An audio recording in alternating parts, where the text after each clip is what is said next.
For the second time in the last 8 days, Hamas has published a hostage video showing a live Israeli hostage held in the Gaza Strip. What is behind this recent publication of hostage videos? Is it indicative of a new deal that's brewing, and where do negotiations stand? I'm Alon Burstein. Let's dive in. On Saturday, December 7th, Hamas published a new hostage video, this one showing Matan Sangaukar. Sangaukar was kidnapped on October 7th, and this is the first life sign that is seen of him in 427 days. In the video, he states that he has been held captive for, quote, over 420 days, indicating that the video was filmed recently, possibly at the same time as the filming of the previous hostage video that was released on November 29th. That one showed Idan Alexander. Sangaukar states several things that are similar to what Alexander said when his video was published, including that he has heard that Israeli Prime Minister Netanyahu has a new plan to offer a cash reward to anyone who releases hostages in the Gaza Strip. Like Alexander, Sangaukar states that he is disappointed in Netanyahu's new plan, and he adds that this plan demonstrates how Netanyahu does not understand Hamas. Similar to Alexander, Sangaukar also states that he has been informed by his captors about the new orders that they received from the Hamas headquarters, and while he does not elaborate on this, it is heavily implied that these new orders are to execute hostages if the IDF approaches the area where they are being held. He states that he and other hostages are suffering from critical shortages of food, water, and medical supplies, adding that conditions in the Gaza Strip in general are very difficult. He also says that they are in constant fear of their lives. He also reiterates that the isolation is taking a severe mental toll on the hostages, and repeatedly calls upon people in Israel to not abandon the hostages and to remember that many of them are still alive. Sangaukar also appeals to his mother, who I'll say is one of the leading figures in Israel's protest movement for the hostages, and asks her to continue her activity, as well as asking Israelis to protest and ensure that Netanyahu and his family cannot rest until the hostages are safely returned to Israel.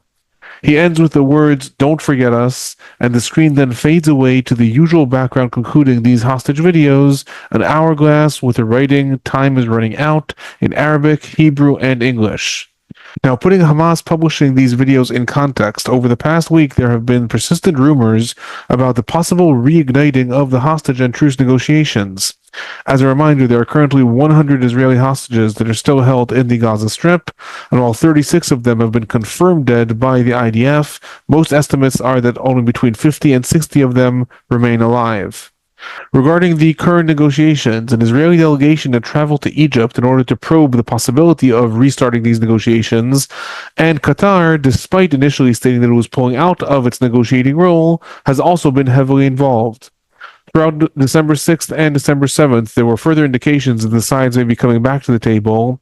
On December 7th, it was reported in Al-Arabi al-Jadid that Hamas sources are stating that a delegation of Hamas is going to travel to Qatar on Sunday in order to explore if negotiations can start again. In addition to this, the Saudi newspaper Asharq al-Awsat reported that Hamas has begun the process of contacting the captors of the different organizations in the Gaza Strip in order to tally which hostages are alive and what is their condition.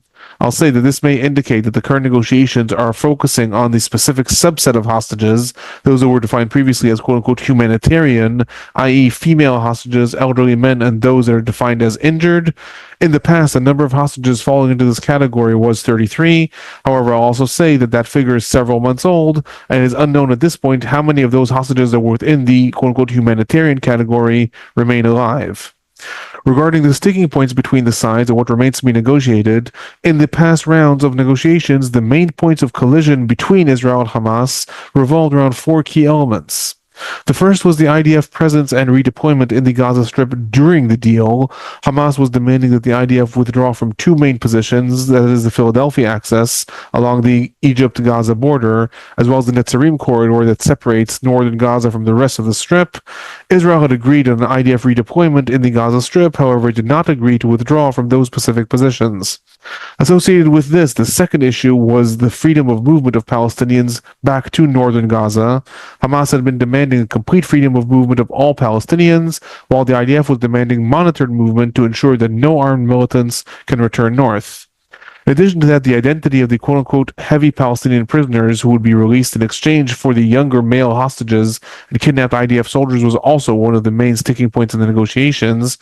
However, probably the largest sticking point was that Hamas continuously demanded throughout all the negotiating rounds that the different phases of the hostage deal be automatically extended and blend one into the other, such that the initial truce that will be called will eventually be parlayed into a complete ceasefire and an end to the war. Israel, in turn, outright rejected the possibility of a complete ceasefire and end to the war, demanding that fighting can resume after the completion of the first phase of the deal, again, that quote-unquote humanitarian phase. Now, I again emphasize these were the sticking points in the last rounds of negotiations. It has not been reported what advances may have been made in the current round and why the sides feel that they might be able to restart negotiations now. Over the past weekend, there have been cautious rumors that were spread throughout Israeli media that Hamas may be showing more flexibility on the last point, i.e., on having possibly a shorter phase deal. However, again, this has been rumors, unsubstantiated, and has not been echoed in the different media outlets throughout the Middle East.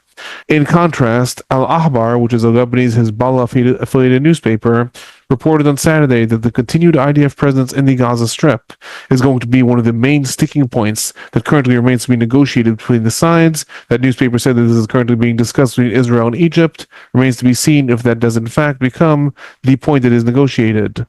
As it stands right now, it has been reported that a Hamas delegation is due to travel to Qatar at the beginning of the week. An Israeli delegation may be traveling to Egypt in the coming days. All of this is not yet the actual negotiations between the sides. These are still the preliminary steps to see if negotiations can be restarted.